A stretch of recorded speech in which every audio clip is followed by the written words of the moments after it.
إن الحمد لله نحمده ونستعينه ونستغفره ونعوذ بالله من شرور أنفسنا وسيئات أعمالنا من يهده الله فلا مضل له ومن يضلل فلا هادي له أشهد أن لا إله إلا الله وأشهد أن محمدا عبده ورسوله اللهم صل وسلم وبارك على نبينا محمد وعلى آله وصحبه ومن اتبع بهداه إلى يوم القيامة وبعد.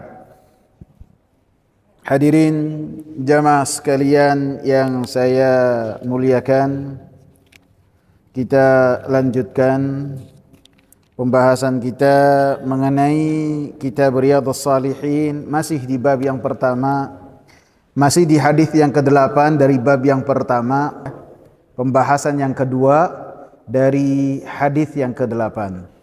An Abi Hurairah Abdurrahman ibn Sakhr radhiyallahu anhu qala Rasulullah sallallahu alaihi wasallam Inna Allaha la yanzuru ila ajsamikum wala ila suwarikum walakin yanzuru ila qulubikum.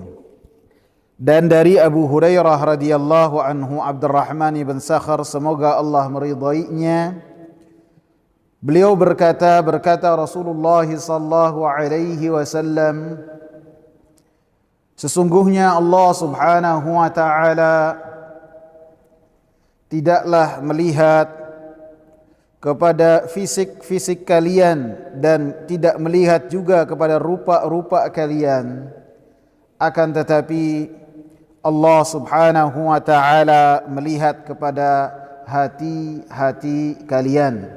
Dan dalam pembahasan yang lalu kita pun telah menetapkan apa yang telah ditetapkan oleh Al-Imam Al-Albani rahimahullah, bahwasanya dalam Sahih Muslim riwayat yang sempurna dalam hadis ini adalah wa a'malikum. Allah subhanahu wa ta'ala melihat kepada hati kalian dan kepada amalan-amalan kalian.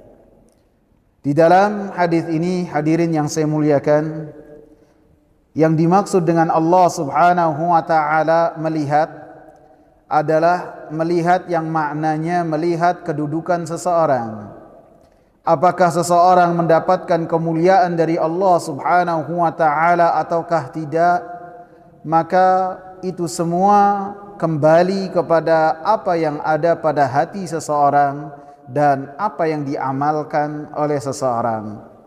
Sehingga yang tercantum dalam hadis ini sesuai dengan apa yang telah Allah subhanahu wa ta'ala katakan dalam surat Al-Hujurat ayat 13. Ya ayyuhan nas, inna khalaqnakum min dzakarin wa untha wa ja'alnakum syu'uban wa qabaila lita'arafu inna akramakum indallahi atqakum innallaha alimun khabir. Wahai para manusia, sesungguhnya kami menciptakan kalian dari lelaki dan perempuan. Lelaki maksudnya Nabi Adam alaihi salam, dan perempuan artinya Hawa, yang mana semua dari manusia dari dua orang ini, dari Hawa dan dari Adam dan Hawa. Kemudian Allah subhanahu wa ta'ala tebar manusia, jadikan dari keduanya lelaki-lelaki dan perempuan-perempuan yang banyak. Kemudian Allah subhanahu wa ta'ala sebar di antara mereka, dan Allah subhanahu wa ta'ala jadikan waja'alnakum syu'uban wa qabaila, dan Allah subhanahu wa ta'ala jadikan berbangsa-bangsa dan bersuku-suku, supaya apa? Lita'arafu, supaya kalian saling mengenal. Yang mana dengan mengenal tersebut kalian saling membantu, saling menolong, saling berupaya untuk meringankan beban orang lain.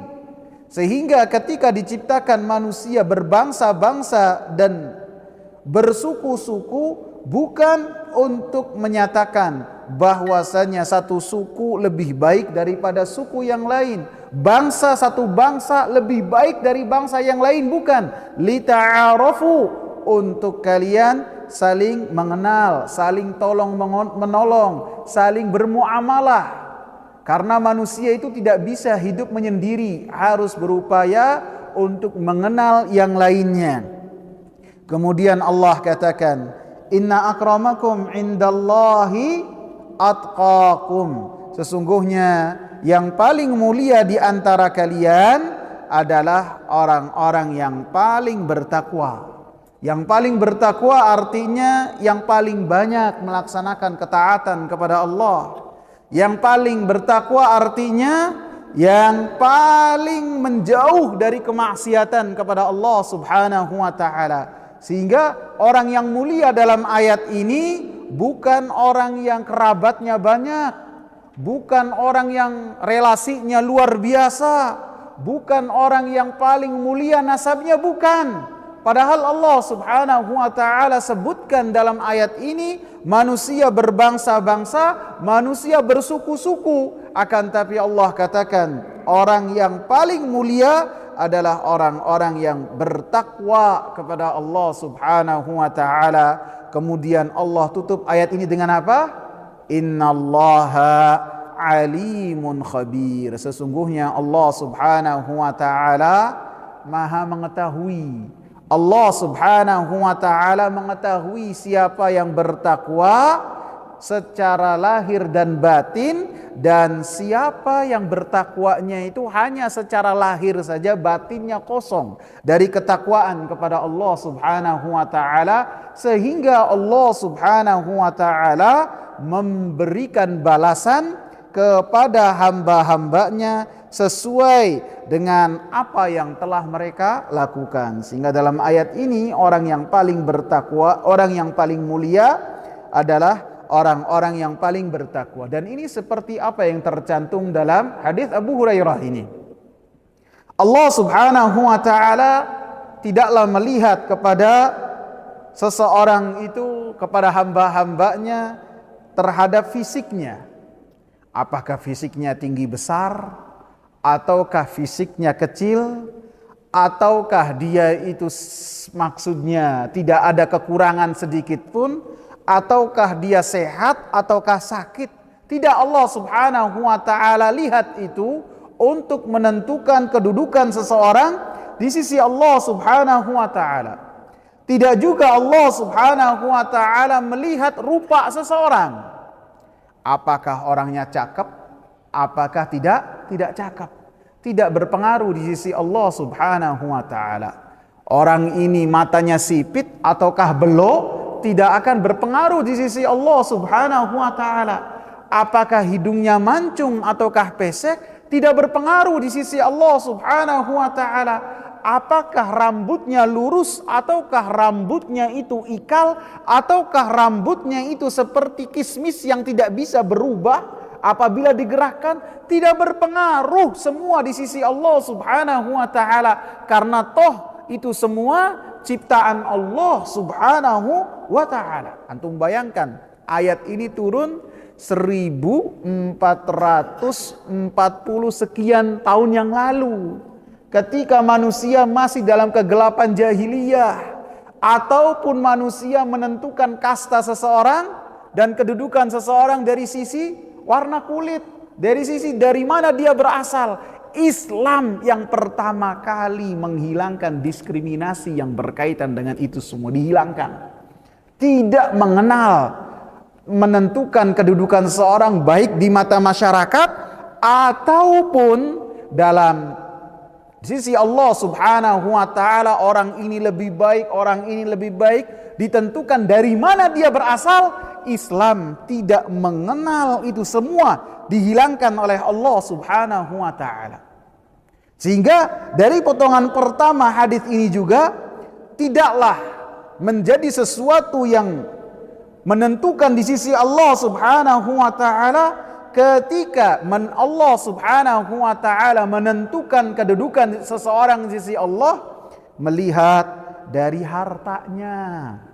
Kalau hartanya banyak, dagangannya laris, kemudian asetnya di mana-mana, berarti kedudukannya tinggi di sisi Allah. Tidak. Allah berikan harta kepada siapa yang orang dicintai oleh Allah dan siapa orang-orang yang dicintai oleh Allah. Orang-orang kafir diberikan harta oleh Allah, diberikan bagian dari dunia, sebagaimana sebagian orang-orang yang beriman pun diberikan harta oleh Allah Subhanahu wa taala.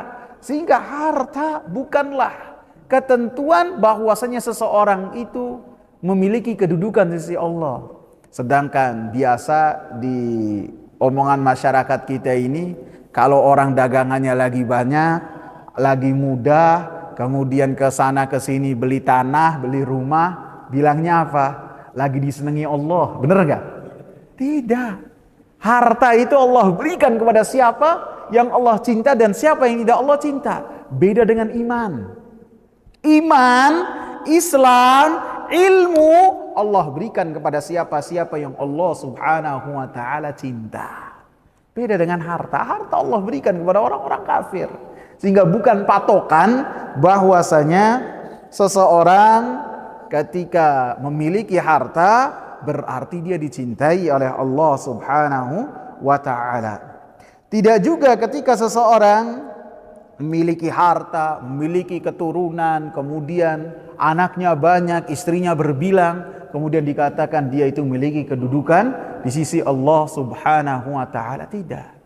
Akan tetapi yang menunjukkan bahwasanya seseorang di sisi Allah Subhanahu wa taala, dan bukan juga yang berkaitan dengan nasab. Ketika seseorang memiliki nasab, saya orang Arab dan si fulan bukan orang Arab, berarti saya lebih baik. Tidak. Allah katakan apa? Inna akramakum indallahi atqakum. Orang yang paling mulia adalah orang yang paling bertakwa. Arab memiliki keutamaan karena Nabi Muhammad SAW adalah orang Arab. Betul. Akan tetapi ketika yang berkaitan dengan setiap individu bahwasanya lebih baik dari non-Arab, tidak. Adapun secara menyeluruh orang Arab lebih baik daripada orang non-Arab, benar, dan itu akidah. Akan tetapi apabila individu, saya orang Arab lebih baik daripada orang yang bukan non-Arab, tidak ada hal tersebut dalam Islam. Seperti Abu Lahab langsung mendapatkan ancaman api neraka dan dinyatakan sebagai penghuni api neraka, padahal Abu Lahab apa? Orang yang paling mulia garis keturunannya untuk seluruh orang Arab tanpa diragukan lagi. Baik menurut perhitungan nasab dari orang Arab pada zaman jahiliyah ataupun menurut keyakinan ahli sunnah wal jamaah bahwasanya Bani Hashim adalah keluarga yang dipilih dan memiliki garis keturunan yang tinggi. Akan tetapi tidak menjadi jaminan orang tersebut mendapatkan keselamatan di sisi Allah Subhanahu wa taala. Dan sering saya bahas Bilal bin Rabah. Siapa Bilal? Budak belian, hitam, legam, dan di mata masyarakat Arab pada saat itu sangat dihinakan sekali. Akan tetapi ketika dia mengucapkan kalimat La ilaha illallah wa Muhammadur Rasulullah, dan dia bela keyakinannya dengan apapun resikonya. Antum bayangkan panas di tanah Arab itu bisa mencapai 50 derajat. 50 derajat. Dan beliau dijemur, diikat di atas batu besar. Dan dia hanya mampu mengucapkan, beliau ini hanya mampu mengucapkan Ahad, Esa, Allah Esa. Luar biasa. Sampai Abu Bakar As-Siddiq membelinya dengan harga yang mahal. Dan para sahabat Nabi ketika mendapati Abu Bakar membebaskan Bilal bin Rabah, kemudian dimerdekakan, apa kata sahabat Nabi? Abu Bakrin sayyiduna a'taqa sayyidana. Abu Bakar itu pemimpin kami, sayyid. Orang Arab kalau udah ngomong sayyid berarti orangnya hebat. Sayyid. Abu Bakar itu sayyid, pemimpin kami, yang telah memerdekakan sayyid kami juga, pemimpin kami. Siapa? Bilal. Bilalnya oleh para sahabat dianggap dan diyakini sebagai sayyid. Karena apa? Karena keimanannya. Karena apa? Karena perjuangannya. Dan Rasulullah SAW berikan kabar gembira kepada Bilal bahwasanya Allah Subhanahu wa taala telah persiapkan untuk Bilal surga. Luar biasa, tidak memandang dari mana dia berasal. Sehingga harta, dari mana kita berasal, warna kulit, bentuk rambut, ataupun yang tidak punya rambut, semuanya tidak menentukan seseorang di sisi Allah Subhanahu wa taala. Yang menentukan apa? Apa yang ada di hati, ketakwaan di dalam hati. Sehingga semakin seseorang bertakwa kepada Allah Subhanahu wa taala, maka akramakum, dia semakin mulia di sisi Allah Subhanahu wa taala. Sehingga tidak layak seseorang berbangga dengan hartanya, berbangga dengan rupa tampannya, berbangga dengan fisiknya, berbangga dengan anak-anaknya, berbangga dengan rumah-rumahnya yang banyak, berbangga dengan fasilitas kendaraan dia. Itu tidak akan memberatkan seseorang di sisi Allah Subhanahu wa taala, dan itu semua adalah bagian dari dunia yang telah Rasulullah sallallahu alaihi wasallam katakan lebih hina daripada bangkai kambing. Lebih hina daripada bangkai kambing. Dan itu semua tidak akan bermanfaat di sisi Allah Subhanahu wa taala. Hal yang menjadikan seorang bermanfaat di sisi Allah Subhanahu wa taala ketika Allah Subhanahu wa taala memberikan kepada kita taufik supaya kita bertakwa kepada Allah Subhanahu wa taala, dan supaya kita memperhatikan niat kita dalam beramal, dan hati kita adalah yang paling menentukan ketakwaan kita kepada Allah Subhanahu wa taala. Sehingga disebutkan bahwasanya amalan hati ini, seseorang sholat, kita sholat tadi berjamaah di sini, yang semuanya saling merapatkan, belum tentu ganjarannya itu sama satu dengan yang lainnya. Belum tentu. Ada yang bisa jadi ganjarannya penuh, ada yang bisa jadi ganjarannya besar, ada yang bisa jadi ganjarannya 1/10, ada yang bisa jadi 1/9, 1/8, 1/3, atau bisa jadi tidak ada yang tidak mendapatkan ganjaran sedikit pun dari sholat wajib yang dia lakukan. Tergantung apanya? Tergantung apa yang ada di hatinya. Apabila di hatinya dia ada khusyuk, hadir hatinya, ada rasa takut kepada Allah, ketika imam baca dia simak, ketika dia membaca bacaan dalam sholatnya ia perhatikan, sampai salam ia pun memperhatikan, itu semua bisa jadi dia akan mendapatkan ganjaran yang penuh, yang besar. Akan tapi ketika seorang sholat ria, ataupun dia dalam keadaan terpaksa, ini bukan yang ada jamaah sini, hanya contoh saja, maka bisa jadi dia ketika sholat itu dia melakukan kemaksiatan yang sangat besar. Amalan yang sama, di barisan yang sama, akan tetapi ganjaran setiap orang yang sholat itu berbeda-beda ganjarannya sisi Allah Subhanahu wa ta'ala. Tergantung apa? Tergantung apa yang ada di dalam hati seseorang. Sehingga di hari kiamat pun balasan seseorang itu tergantung dari apa yang ada di dalam hati seseorang. Allah Subhanahu wa taala katakan yauma tublas sarair dalam surat At-Tariq ayat 9, pada hari kiamat akan ditampakkan semua yang ada di hati seseorang. Apabila ada ketakwaan, dia akan mendapatkan ganjaran dari apa yang telah dia lakukan. Akan tetapi apabila tidak ada ketakwaan dan tidak ada keikhlasan di dalam hati seseorang, maka ia pun akan dicampakkan dan amalan-amalan dia menjadi debu yang berterbangan yang tidak akan memberatkan dia pada hari kiamat. Tergantung dari apa yang ada di dalam hatinya, ikhlas ataukah tidak dalam beribadah kepada Allah Subhanahu wa ta'ala. Sehingga dalam hadis ini ada beberapa yang harus kita perhatikan. Yang pertama, dalam hadis ini termasuk dari metode dakwah yang harus diperhatikan adalah ketika dalam hadis ini at-ta'kid, at-taukid wal istidrak, penekanan dan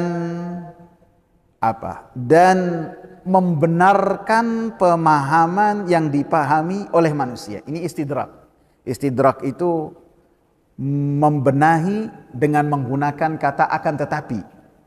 Artinya dalam hadis ini Nabi sallallahu alaihi wasallam mengatakan bahwasanya Allah Subhanahu wa taala tidaklah melihat kedudukan seseorang terhadap rupa, terhadap fisik, terhadap apa yang dimiliki oleh seseorang. Sehingga ini ditekankan oleh Rasulullah sallallahu alaihi wasallam dengan menggunakan la yanzuru, tidak. Artinya hal ini diupayakan oleh Nabi untuk menghilangkan sesuatu yang bisa jadi melekat di benak orang-orang yang ada di sekitar Nabi sallallahu alaihi wasallam, bahwasanya Allah Subhanahu wa taala melihat kedudukan seseorang dari kekuatan fisik, dari bagusnya rupa seseorang seperti yang dimiliki oleh sebagian manusia.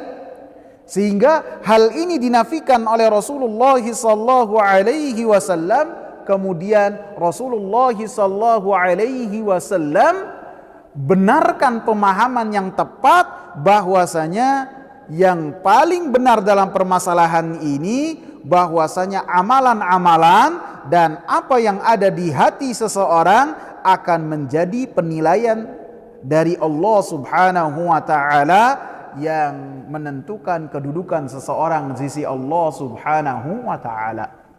Karena orang-orang yang bersama dengan Nabi sallallahu alaihi wasallam sebelumnya adalah orang-orang Arab jahiliyah yang masih tersisa di benak mereka bahwasanya orang yang paling mulia adalah orang yang nasabnya paling tinggi, hartanya paling banyak.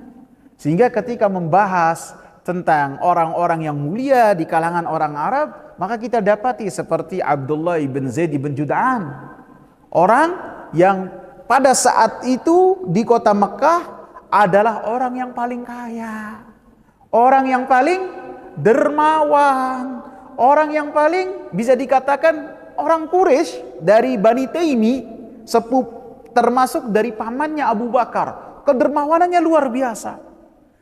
Sehingga orang-orang Arab mengetahui, termasuk orang-orang Quraisy, sahabat-sahabat Nabi, ini orang mulia. Maka oleh Nabi sallallahu alaihi wasallam keyakinan-keyakinan demikian dikikis supaya para sahabat menilai kedudukan seseorang berkaitan dengan apa? Dengan amalannya, dengan ketakwaannya, dia punya ilmu ataukah tidak. Dan ini yang dilakukan oleh para sahabat Nabi sallallahu alaihi wasallam. Para sahabat Nabi, mereka memiliki pembantu-pembantu seperti yang sering saya sebutkan. Budak-budak belian. Kemudian budak-budak belian ini yang mereka menjadi pembantu-pembantu di rumah diajarkan ilmu oleh para sahabat. Sehingga setelah para sahabat wafat, mereka menjadi ulama-ulama besar. Ulama-ulama besar. Yang kedudukan mereka diakui di kalangan tabi'in dan para tabi'ut tabi'in. Dari Ikrimah, budak beliannya Ibnu Abbas. Dari Nafi, budak beliannya Abdullah ibn Umar, dan banyak lagi yang mereka itu adalah budak-budak belian, kemudian mereka menjadi orang-orang mulia di kalangan para tabi'in dan para tabi'ut tabi'in. Yang kedua, untuk kita memperhatikan keselamatan hati kita. Karena di dalam hadis ini disebutkan bahwasanya Allah Subhanahu wa taala melihat dalam menentukan kedudukan itu terhadap hati-hati kita, sehingga menunjukkan bahwasanya hati ini termasuk poros dari keselamatan seseorang, bahkan poros amalan itu diterima ataukah tidak tergantung dari apa yang ada di hati. Apabila hatinya ada kesyirikan kepada Allah, maka hancur hati tersebut. Apabila di dalam hatinya ada riya, maka hancur hati tersebut. Apabila di dalam hatinya ada hasad, ada dengki, maka hancur hati tersebut. Karena seseorang tidaklah melakukan hasad, tidaklah melakukan dengki, kecuali keimanan dia terhadap iman terhadap takdir itu sangatlah keropos sekali. Karena ketika seorang iri terhadap karunia Allah terhadap orang lain, menunjukkan dia tidak beriman kepada apa yang telah ditakdirkan oleh Allah, menunjukkan dia menentang terhadap apa yang telah ditakdirkan oleh Allah Subhanahu wa taala. Sehingga ini menunjukkan pentingnya kita menjaga hati kita supaya kita ini tidak hasad, tidak sombong, tidak angkuh. Maka itu semua kita terapi dengan senantiasa kita hilangkan dari hati kita semua hal-hal tersebut, sehingga dengannya kita mendapatkan keselamatan hati. Ada dua perkataan ulama yang berkaitan dengan keselamatan hati, saya bacakan dua saja. Yang pertama dari perkataan Al-Imam Ibn Muflih dalam kitab beliau yang sangat luar biasa, yaitu Al-Adab Asy-Syar'iyyah.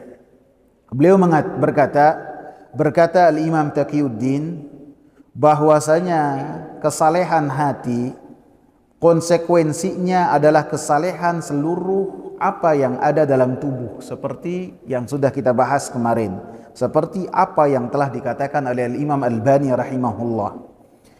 Dan beliau pun mengatakan, dan kerusakan yang ada di dalam hati maka maknanya kerusakan seluruh tubuh, seluruh amalan tubuh yang lainnya. Apabila hati saleh, maka amalan bagian yang lainnya pun akan saleh. Perkataannya saleh, yang didengar saleh, yang dilihat saleh, tangannya pun tidaklah dia gunakan kecuali terhadap kesalehan. Langkah kaki pun tidaklah ia langkahkan kecuali terhadap apa yang di dalamnya menunjukkan kesalehan dan ketakwaan kepada Allah Subhanahu wa taala. Kemudian beliau pun mengatakan, fa idza ra'a zahiral jasadi fasidan ghaira salihin ulima anna al-qalba laysa bisalihin bal fasid. Maka apabila seseorang melihat lahiriah seseorang itu rusak, maka yakinlah bahwasanya hatinya pun adalah hati yang rusak. Dan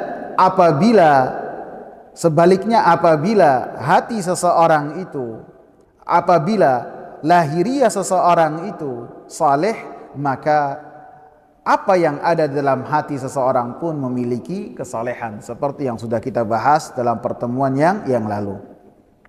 Al-Imam Ibn Al-Qayyim rahimahullah berkata dengan perkataan yang lebih dalam lagi. Beliau berkata, walillahi ala kulli qalbin hijratan. Dan Allah Subhanahu wa taala mewajibkan kepada setiap hati untuk melakukan dua hijrah. Ini dalam omongan beliau. Wa huma fardhu luzumin lahu 'alal anfas. Dan keduanya adalah kewajiban selama seseorang itu mendapatkan kehidupan dari Allah Subhanahu wa taala. Yang pertama, hijratun ilallahi subhanahu bitauhidi wal ikhlasi wal inabati wal hubbi wal khawfi wal raja'i wal ubudiyah. Yang pertama, hijrah kepada Allah Subhanahu wa taala dengan mentauhidkan Allah, dengan ikhlas kepada Allah, senantiasa kembali kepada Allah, cinta kepada Allah, takut kepada Allah, berharap kepada Allah, dan menghamba kepada Allah. Jadi hijrah yang pertama ini artinya seseorang mengisi hatinya dengan amalan-amalan hati, bertauhid, ikhlas, senantiasa kembali cinta, takut, dan berharap kepada Allah, dan bisa juga ditambahi dengan bertawakal kepada Allah Subhanahu wa ta'ala. Dan yang kedua, wa hijratun ila rasulih sallallahu alaihi wasallam. Hijrah kepada Rasulullah sallallahu alaihi wasallam. Ada hati yang harus hijrah kepada Rasulullah. Bitahkimi lahu, dengan menjadikan Rasulullah sallallahu alaihi wasallam pemutus perkaranya. Apabila dia berselisih, apakah yang dia katakan benar ataukah salah bukan hawa nafsu. Apabila hati yang selamat, hati yang dalamnya penuh ketakwaan, menjadikan Rasulullah sebagai pemutus perkara dari apa yang dia berselisih.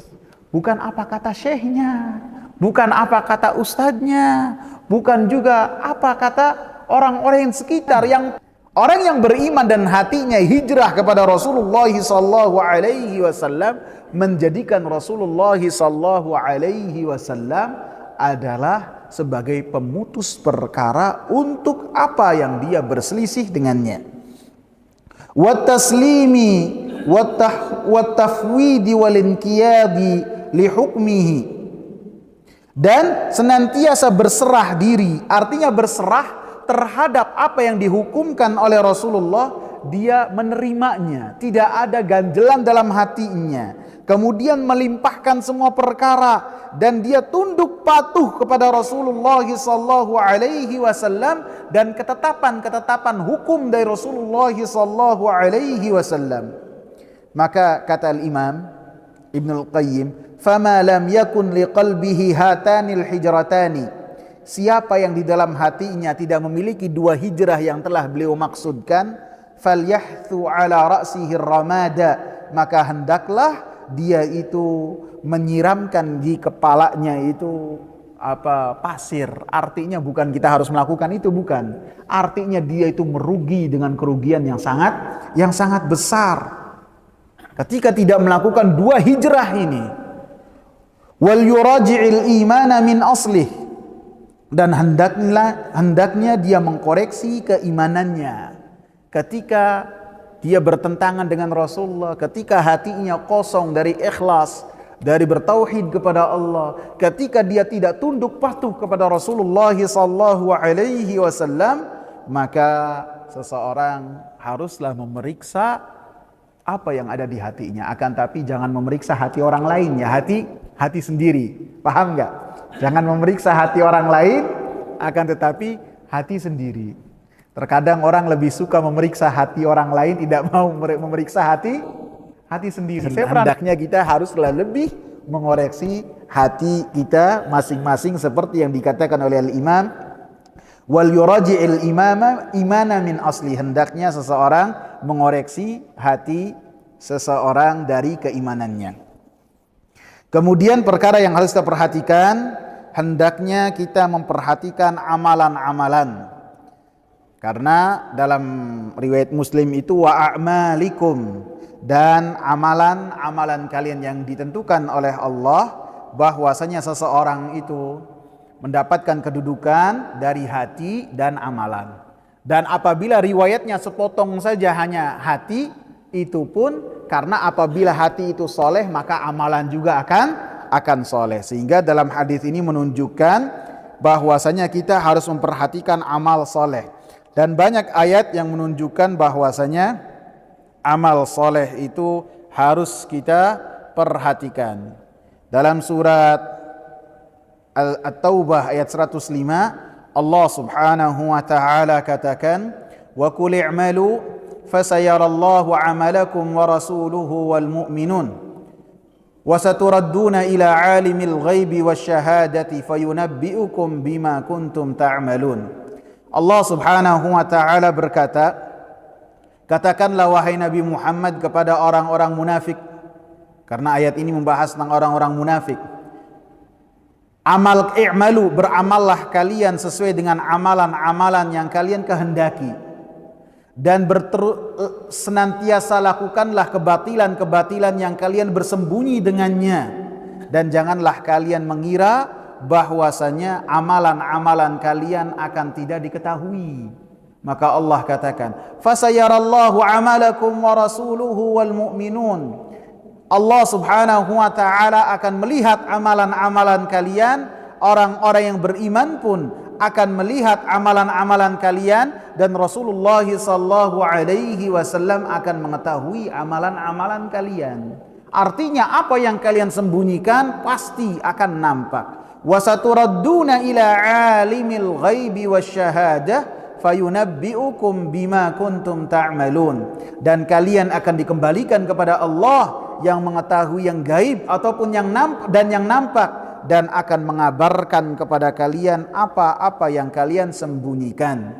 Sehingga dalam ayat ini ancaman keras, dan ancaman yang keras bagi mereka-mereka yang senantiasa beramal dengan amal-amalan yang batil dan terus-menerus melakukan amalan-amalan yang batil, bahwasanya amalan mereka akan diketahui oleh Allah dan orang-orang yang beriman. Kemudian amal soleh juga akan menyebabkan seseorang, kejelekan-kejelekan yang dia lakukan akan dicatat oleh Allah dengan kebaikan-kebaikan. Dalam surat Al-Furqan ayat 70 Allah katakan, illa man taba wa amana wa amila amalan salihan ulaika yubaddilullahu sayyiatihim hasanat wa kana Allahu ghafurar rahima. Kecuali orang-orang yang bertaubat dan beramal dengan dan beriman dan beramal dengan amalan yang saleh, maka apa yang mereka lakukan Allah subhanahu wa ta'ala ganti kejelekan-kejelekan mereka dengan kebaikan-kebaikan, dan Allah subhanahu wa ta'ala maha mengampun, maha memberi ampun, dan Allah subhanahu wa ta'ala maha memiliki kasih sayang. Sehingga ketika seorang melakukan kejelekan yang besar, dosa-dosa besar akan hilang dengan kebaikan-kebaikan. Kebaikannya apa yang berkaitan dengan dosa besar? Apabila seorang melakukan satu kebaikan berupa bertaubat. Betul enggak? Ketika seorang melakukan dosa besar seperti dalam sebelumnya ayat ini, berzina, membunuh, atau melakukan kesyirikan, ketika melakukan satu kebaikan, satu amal soleh berupa bertaubat kepada Allah dengan taubat yang benar, maka dia dosa-dosanya akan dihapus dan kejelekan-kejelekannya akan diganti, dicatat dengan kebaikan-kebaikan sisi Allah subhanahu wa ta'ala. Dan amal saleh juga akan menyebabkan seseorang untuk masuk ke dalam surga. Allah subhanahu wa ta'ala katakan, udkhulul jannata bima kuntum ta'malun. Masuklah kalian ke dalam surga dengan apa yang telah kalian amalkan. Artinya pada hakikatnya seseorang masuk surga tergantung dari rahmat Allah subhanahu wa ta'ala. Apabila Allah subhanahu wa ta'ala memberikan rahmat, maka seseorang bisa masuk surga. Termasuk dari rahmat Allah ketika seseorang diberikan taufik oleh Allah subhanahu wa ta'ala untuk beriman dan beramal saleh, sehingga seseorang dimasukkan ke dalam surga. Dan makna yang lain, seseorang masuk surga dengan rahmat Allah.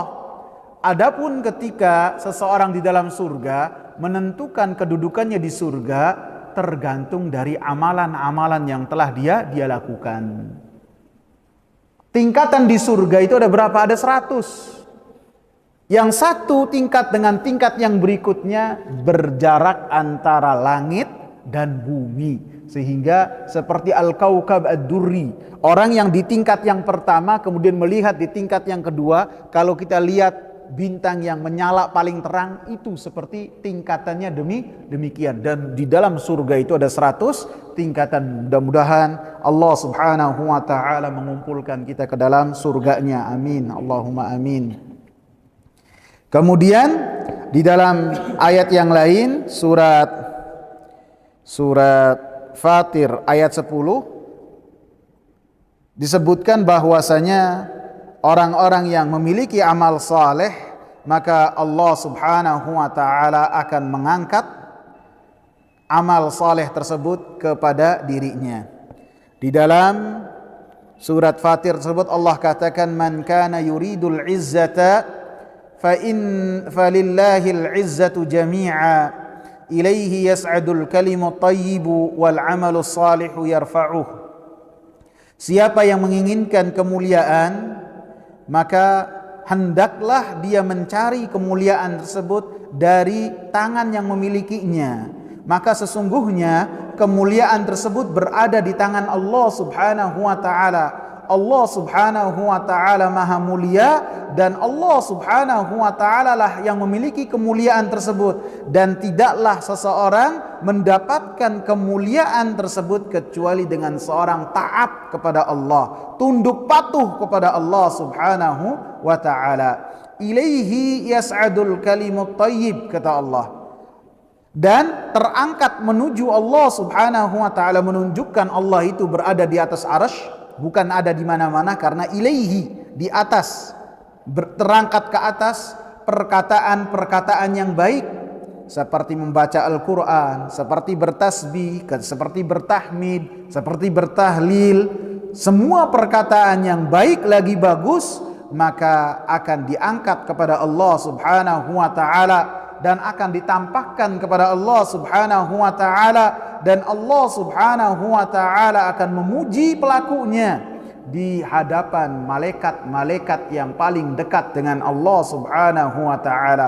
Wal amalus salihu yarfa'uh, dan amalan-amalan saleh itu akan menopang dan mendukung perkataan-perkataan baik untuk terangkat menuju Allah Subhanahu wa taala. Amal saleh di sini maksudnya adalah amalan-amalan hati dan amalan-amalan anggota badan akan menjadikan seseorang terangkat menuju Allah Subhanahu wa taala. Sehingga dikatakan oleh Imam Ibnu Qudamah, beliau mengatakan, wal amalu bi ghairi niyatin ana. Amalan tanpa niat itu mustahil. Tidak mungkin seseorang beramal tanpa niat. Ini mustahil. Wan niyatu bi ghairi ikhlasin riyaun, dan niat tanpa keikhlasan berarti riya. Wal ikhlasu min ghairi tahqiqin habaun, dan ikhlas tanpa dia pengamalan dan merealisasikan kalimat la ilaha illallah dalam mengamalkan, maka amalannya tersebut akan menjadi debu yang berterbangan di sisi Allah Subhanahu wa ta'ala. Jadi seseorang haruslah diikat antara amalan hati dengan amalan anggota badan. Masing-masing harus saling menguatkan, sebagaimana apabila hati itu baik akan nampak dalam anggota badannya baik, dan sebaliknya apabila seorang itu anggota badannya baik, maka menunjukkan apa yang ada di dalam hati seorang itu baik. Ini pembicaraan secara umum. Ini secara umum.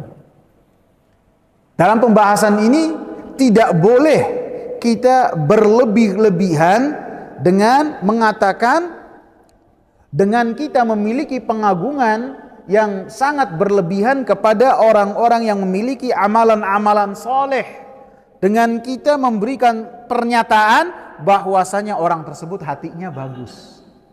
Dan kita pun tidak boleh meremehkan orang-orang yang mereka bermaksiat kepada Allah Subhanahu wa ta'ala. Paham gak? Karena pembahasan kita beredar antara keterikatan yang sangat kuat antara amalan hati dengan amalan hati dengan amalan lahir. Amalan lahir dengan amalan hati, semuanya kan sangat terikat sekali. Walaupun ini menjadi satu kesatuan, ingat, tidak boleh kita bermudah-mudahan untuk menyatakan bahwasanya ketika kita melihat seseorang melakukan ketaatan-ketaatan, kemudian kita dengan mudahnya menyatakan bahwasanya orang tersebut memiliki hati yang baik. Tidak boleh. Fala tuzakku anfusakum. Janganlah kalian merekomendasikan diri kalian dan orang lain. Ketika kita ingin menilai orang lain, kita boleh memujinya, tapi jangan di hadapannya. Akan tetapi dengan kita mengatakan si fulan orang saleh yang saya ketahui, tambahi sedemikian, dan Allah yang mengetahui dengan apa yang ada di hatinya. Dan ini para ulama senantiasa melakukan hal tersebut, karena apa yang ada di hati seseorang itu adalah perkara gaib bagi kita, betul nggak? Apa yang ada di hati saya sekarang, antum tidak ada yang tahu. Yang tahu siapa? Hanya Allah subhanahu wa ta'ala. Sehingga siapa yang dia itu senantiasa melakukan amalan-amalan lahiriah yang baik, maka kita pun hanya berharap bahwasanya orang tersebut memiliki sesuatu yang baik juga di hatinya. Karena bisa jadi di dalam hati orang tersebut ada amalan-amalan yang jelek, amalan-amalan yang tidak terpuji, yang bisa dengannya orang tersebut amalan-amalannya tidak diterima oleh Allah subhanahu wa ta'ala. Dalam hadis Nabi sallallahu alaihi wasallam disebutkan ketika seorang berjihad bersama dengan Rasulullah, dan ketika setiap orang kafir menghadapi orang tersebut langsung tersungkur, para sahabat terkagum-kagum dengannya. Rasulullah mengatakan apa? Huwa finnar, dia itu di neraka. Waduh, geger ini. Udah yang paling berperangnya itu paling hebat, orang-orang kafir paling gentar. Setiap menghadapi seorang terpelanting, orang yang ada di hadapannya, baik berkuda ataupun berjalan, maka Rasul katakan huwa finnar, keder nih, keder. Maka ada salah seorang yang mengikuti orang ini. Kok Rasulullah ujug-ujug mengatakan huwa finnar, diikuti. Orang ini terluka dengan luka yang parah. Kemudian dia ke rumahnya, pulang, diikuti lagi. Tidak taunya dia mengakhiri hidupnya dengan bunuh diri. Rasulullah mengatakan apa? Huwa finnar. Padahal para sahabat terkagum-kagum. Jadi tidak ada yang mengetahui apa yang ada di hati seseorang kecuali Allah subhanahu wa ta'ala, dan Rasulullah sallallahu alaihi wasallam pun mengetahui hal tersebut dari Allah subhanahu wa ta'ala.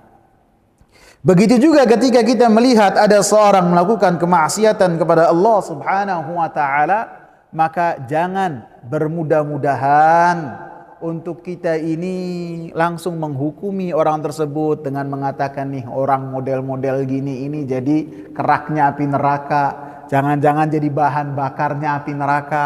Kita lewat misalnya ke orang-orang yang nongkrong yang bisa jadi mengganggu, bisa jadi melakukan perbuatan-perbuatan yang tidak terpuji. Jangan bermudah-mudahan kita menghukumi mereka, tidak boleh. Karena bisa jadi mereka memiliki amalan-amalan baik lahiriah yang tidak kita ketahui, ataupun amalan-amalan hati yang besar yang dengannya dia mendapatkan kedudukan di sisi Allah subhanahu wa ta'ala. Contohnya apa? Contohnya ada orang yang bermaksiat kepada Allah subhanahu wa ta'ala dengan maksiat yang senantiasa dia lakukan. Maksiat apa saja dilakukan. Kemudian dia berwasiat kepada keluarganya, apabila saya mati, maka bakarlah saya. Kemudian tebar abu saya ini jangan di satu tempat, di berbagai tempat. Saya takut nanti apabila dibangkitkan oleh Allah, diazab oleh Allah subhanahu wa ta'ala. Begitu dibangkitkan oleh Allah subhanahu wa ta'ala, kemudian ditanyakan apa yang menjadikan kau melakukan hal tersebut wahai fulan, dan Allah mengetahui jawaban dari orang tersebut ketika melakukannya, karena Allah Maha tahu. Akan tetapi ketika Allah mengatakan hal tersebut dalam rangka ingin menegakkan keadilan, maka si fulan mengatakan saya takut kepadamu ya Allah. Maka dengan ada rasa takut di dalam hatinya, Allah subhanahu wa ta'ala masukkan kemana? Surga. Ke surga. Allahu Akbar. Ke surga. Begitu juga ketika seorang di Bani Israel bisa jadi bersaudara Yang satu ahli ibadah, yang satu ahli maksiat. Yang ahli ibadah senantiasa menasehati orang yang bermaksiat tersebut. Sehingga suatu ketika yang ahli ibadah ini capek ketika memberikan nasihat sehingga melontarkan perkataan yang tidak pantas. Dengan mengatakan Allah tidak akan mengampuni engkau. Allah marah dengan ucapan tersebut. Siapa yang membatasi ampunan Allah subhanahu wa ta'ala? Maka Allah subhanahu wa ta'ala mengatakan, man dzalladzi yata'alla alayya, siapa yang berani bertutur kata atas namaku, sombong kepadaku, mengatakan si fulan menjadi penghuni api neraka. Maka Allah katakan, yang ahli ibadah dimasukkan ke dalam api neraka, dan yang ahli maksiat dimasukkan oleh Allah subhanahu wa ta'ala ke dalam surganya Allah subhanahu wa ta'ala. Artinya dalam pembahasan kita ini kita harus hati-hati. Jangan sampai kita ini meremehkan seseorang karena apa yang dilakukan oleh orang tersebut. Karena ketika kita meremehkan seseorang, ingat, ini termasuk perbuatan sombong. Dan perbuatan sombong itu pelakunya tidak akan masuk surga. La yadkhulul jannata man kana fi qalbihi mithqalu dzarratin minal kibr. Tidak akan masuk surga orang yang di dalam hatinya ada sekecil apapun dari kesombongan. Tidak akan masuk surga. Karena sombong itu selendangnya Allah. Siapa yang berupaya untuk menarik selendang Allah, maka Allah campakkan orang tersebut ke dalam api neraka jahanam. Dan Allah masukkan ke dalam api neraka dalam keadaan hina lagi, kerdil. Fisiknya kerdil karena dia ingin tinggi. Para sahabat bertanya, apa itu kesombongan? Sombong itu kata Rasulullah, batrul haq, membangkang kebenaran. Datang kebenaran ditolak. Dari Al-Quran, dari As-Sunnah datang ditolak. Wa ghamtun nas, dan memandang rendah manusia. Ini manusia ini termasuk apa? Orang-orang yang bermaksiat. Tidak boleh kita menganggap mereka itu lebih rendah daripada kita yang bolak-balik di masjid. Kita yang bolak-balik di masjid belum tentu sujud dan ruku kita diterima oleh Allah subhanahu wa ta'ala. Betul enggak? Seorang Ibnu Umar saja berkata, la in yataqabbalallahu minni sajadatan wahidatan khairun minal ardi wa ma fiha. Apabila Allah menerima dari saya satu sujud, ini Ibnu Umar ini, itu lebih baik daripada dunia dan isinya. Allahu Akbar. Ini Ibnu Umar. Artinya apa? Kita ketika melihat ada orang-orang yang bermaksiat kepada Allah subhanahu wa ta'ala, kita doakan. Kita doakan supaya mereka mendapatkan hidayah dari Allah, dan kita doakan supaya mereka masuk surga. Karena kalau kita mendoakan orang lain dan orang yang kita doakan tidak tahu kita mendoakan, maka apa kata malaikat? Apa kata malaikat? Amin. Kata malaikat amin. Malaikat akan mengamini doa kita, dan malaikat akan mengatakan walaka mithluh. Dan untuk engkau wahai orang yang berdoa, semisal dengan apa yang kau doakan terhadap orang tersebut. Jadi kalau kita melihat ada orang yang bermaksiat kepada Allah, kita doakan semoga dia bertaubat, semoga Allah tunjukkan dia ke jalan yang lurus, semoga Allah mudahkan hisab dia, semoga Allah subhanahu wa ta'ala masukkan dia ke surga. Sehingga apa? Sehingga malaikat akan mengatakan amin, dan engkau pun mendapatkan doa dari apa yang kau doakan tadi. Ada yang ditanyakan apa cukup? Ya, silakan.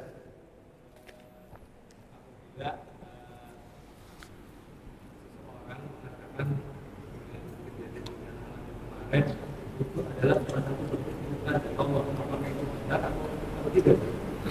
penentuan untuk mengatakan hal tersebut adalah murka dari Allah ataukah tidak, ini perkara yang gaib. Dan lagi-lagi kita pun harus mengingat untuk fala tuzakku anfusakum. Jangan kita menyatakan itu adalah kita mensucikan diri-diri kita. Kita yang di sini tidak tersentuh berarti kita lebih baik dari yang di sana, tidak. Tidak tahu apa yang terjadi di sana. Bisa jadi ini adalah Allah Subhanahu wa taala dengannya mengangkat kedudukan orang-orang yang beriman, yang wafat dikategorikan oleh Allah dan dijadikan sebagai syuhada di sisi Allah Subhanahu wa taala, dan yang selamat Allah Subhanahu wa taala berikan kepada mereka kesabaran sehingga mereka dengan sabarnya mendapatkan kedudukan di surga yang bisa jadi tidak didapat dengan amalan-amalan mereka. Jadi kita berharap apa yang terjadi di sana adalah sebuah ujian yang menimpa orang-orang yang beriman dan bukanlah azab. Walaupun pada hakikatnya tidaklah kesusahan terjadi di muka bumi kecuali karena adanya dosa-dosa, dan tidaklah terangkat kesusahan di muka bumi kecuali apabila seorang bertaubat kepada Allah Subhanahu wa taala. Gitu. Barakallahu fikum. Subhanakallahumma bihamdika asyhadu an la ilaha illa anta astaghfiruka wa atubu ilaik.